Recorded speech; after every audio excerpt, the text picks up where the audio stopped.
مولانا social media کے واسطے سے معلوم ہوا ہے کہ آپ کے ادارے دارالعلوم اشرفیہ دیوبند میں کل ایک پروگرام ہو رہا ہے جس کا عنوان ہے ایک شام علماء دیوبند کے نام.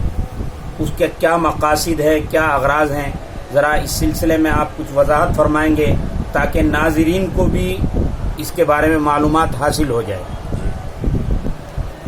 ماشاءاللہ بہت عمدہ سوال آپ نے کیا، اور یقیناً ان تیاریاں جو کم سے کم ہفتوں بھر سے ہو رہی ہے، ان تیاریوں کا اور جد و جہد اور محنت کا خلاصہ بھی یہ ہونا چاہیے کہ ہمارے ناظرین تک کم سے کم اشرفیہ کے پہلو میں جو ایک پروگرام تاریخی اپنے اعتبار سے ہونے جا رہا ہے، جس کا عنوان بھی بڑا جلی عنوان ہے، اور اس سلسلے میں تمام ہمارے ناظرین کو پتہ لگنا چاہیے. تو محترم ناظم صاحب اور تمام اراکین کے حوالے سے میں تمام ملت کے غیور اور زندہ دل مسلمانوں اور اہل علم اور طلباء اور علماء تک یہ پیغام پہنچانا چاہتا ہوں. بہت مختصراً عرض کرتا ہوں کہ یہ دین کامل و مکمل دین ہے، اور کامل و مکمل دین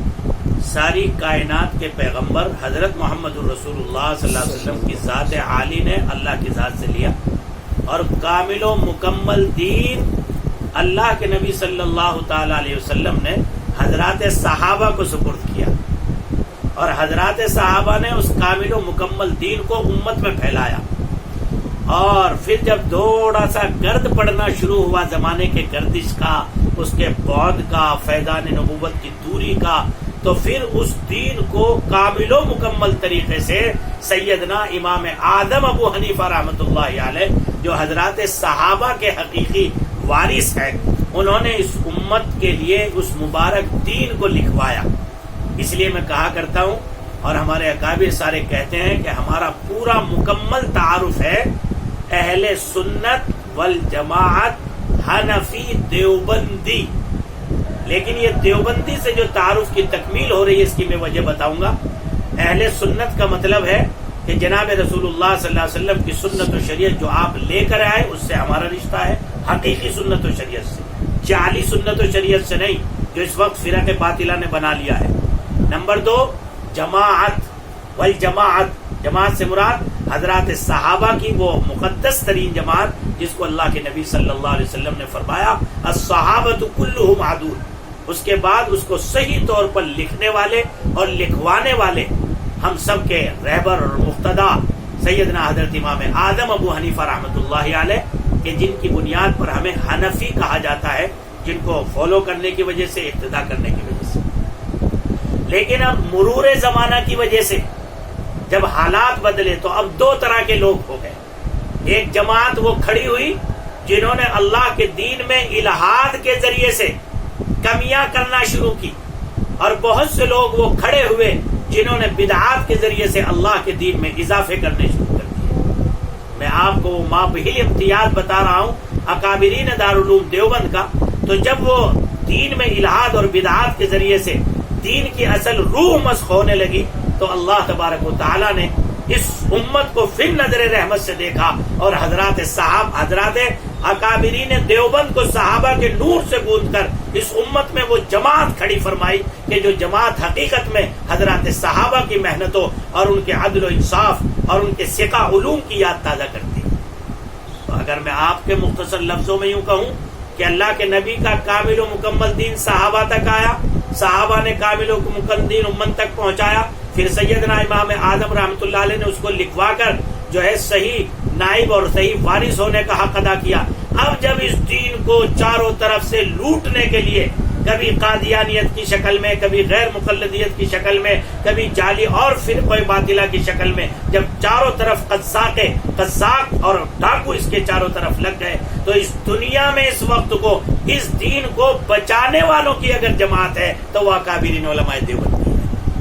اگر یہ نسل نو، ان کے طریقہ کار، ان کی خدمات، ان کی قربانیاں، اور جو اس تاریخ اسلامی کا یہ جلی عنوان ہے، یہ 200 سال کا عرصہ، اگر ہماری نئی نسل واقف نہیں ہوگی مولانا، تو میں سمجھتا ہوں کہ یہ لوگ میدان کارزار کے جانباز مجاہد نہیں بن سکتے. اس لیے میرا بنیادی مقصد اس کانفرنس کو، اس اجلاس کو، اس سیمینار کو بلانے کا یہ ہے کہ چاہے مختصر ہو، لیکن ہمارے ہر ادارے کے ذمہ داروں تک، ہمارے اکابرین دیوبند کی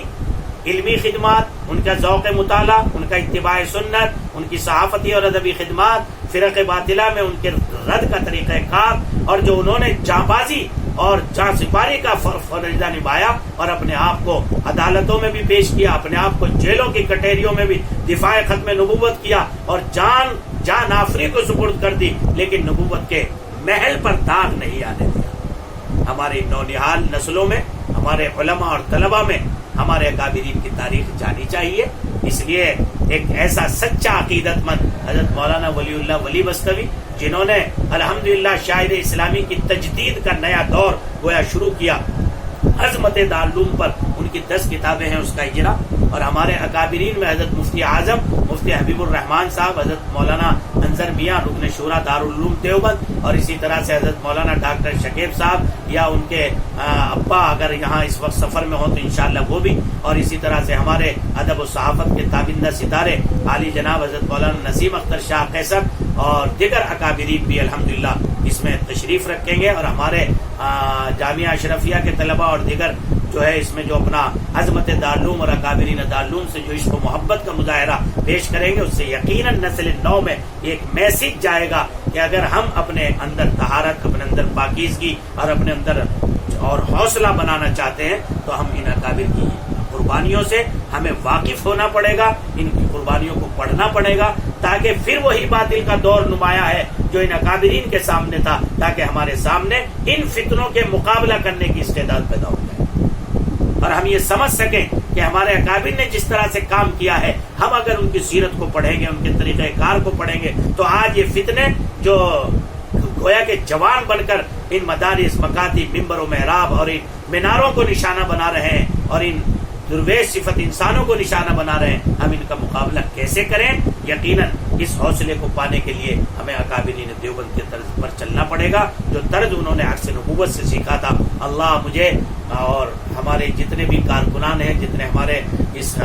پورے پروگرام میں 7 حضرات لگے ہوئے ہیں، اللہ سب کو اپنی شان بدلاتا فرمائے، اور کل انشاءاللہ صحیح 9 بجے جو ہے یہ پروگرام شروع ہوگا۔ میں تمام اپنے ناظرین سے جو روزانہ ہماری ریکارڈنگ بھی دیکھتے ہیں اور الحمدللہ علم اور اہل علم سے سچی محبت بھی رکھتے ہیں، ان سے بھی درخواست کروں گا کہ وہ دیگر لوگوں کو بھی دعوت دیں، اور آن لائن اس کو جو ہے جس اس پر دکھایا جائے گا وہ سب آپ کی خدمت عالیہ میں آن لائن پیش کر دی جائے گی سوشل میڈیا کے واسطے سے۔ آپ اس کو اس وقت کا انتظار کریں، اور جو خوبصورت اور ایک حسین جس میں اکابر ماہ و نجوم کی طرح گویا جلوہ گر ہوں گے اور طلبہ اپنے عشق و محبت کا مظاہرہ کر رہے ہوں گے، اس خوبصورت پروگرام سے آپ بھی مستفید ہوجیے۔ اللہ ہم سب کو عمل کی توفیق